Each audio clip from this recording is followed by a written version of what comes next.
Всем привет! Купил такую затемненную сеточку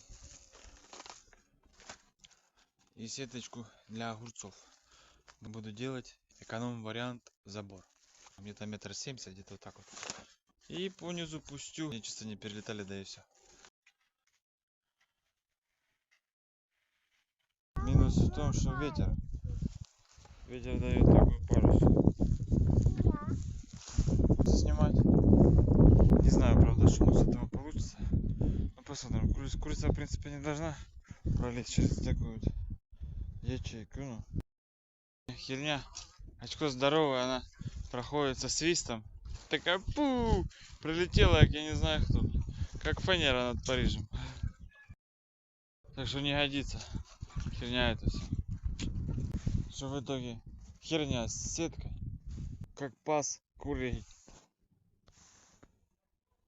так и пасем.